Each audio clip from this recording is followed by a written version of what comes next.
আপনার কি মন খারাপ? তাহলে এই গল্পটি আপনার জন্য। আশিক ভাই থেকে গল্পটি কপি করা। একদিন প্রচণ্ড ঝড় হয়। সেই ঝড়ে একটি জাহাজ একেবারেই তছনছ হয়ে যায় এবং জাহাজের ভিতরে যতগুলো মানুষ থাকে সবাই মারা যায়, শুধু একজন ব্যতীত। সেই মানুষটি একটি কাঠের টুকরোয় ভাসতে ভাসতে একটি দ্বীপে গিয়ে পৌঁছায়। পৌঁছানোর পরে সে আল্লাহ রাব্বুল আলামিনের কাছে দোয়া করে, হে আল্লাহ, আমাকে আমার বাড়ি পৌঁছে দাও, একটি জাহাজের ব্যবস্থা করে দাও। একদিন যায়, 2 দিন যায়, সপ্তাহ যায়, মাস যায়, কিন্তু কেউ আসে না তাকে হেল্প করার জন্য। তখন তিনি ওইখানেই কিছু খড়কুটো দিয়ে, কাঠ দিয়ে একটি ঘর তৈরি করে। সে মাছ শিকার করতে যায়। মাছ শিকার করে আসার সময় দেখে তার ঘরটা আগুনে পুড়ে একেবারে ছাই হয়ে যায়। তখন সে আল্লাহ রাব্বুল আলামিনের কাছে বলতে থাকে, হে আল্লাহ, আমার তো একটি মাত্র ঘর ছিল, সেই ঘরটাও তুমি নিয়ে নিলে।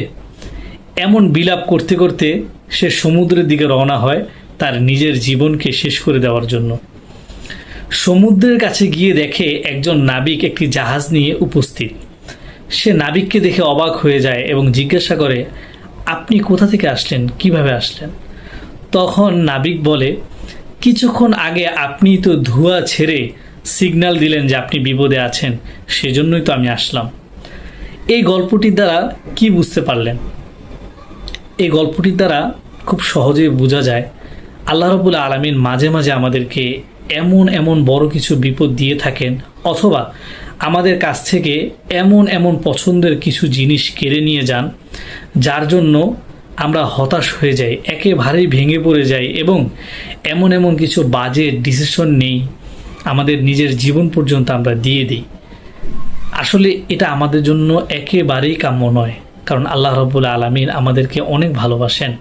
তিনি মাঝে মাঝে এমন কিছু বিপদ দেন যেন আমরা আল্লাহ রাব্বুল আলামিনকে চিনতে পারি, যেন তার কাছে আমরা চাই, অথবা তিনি আমাদের মঙ্গলের জন্যই এই কাজগুলো করেন।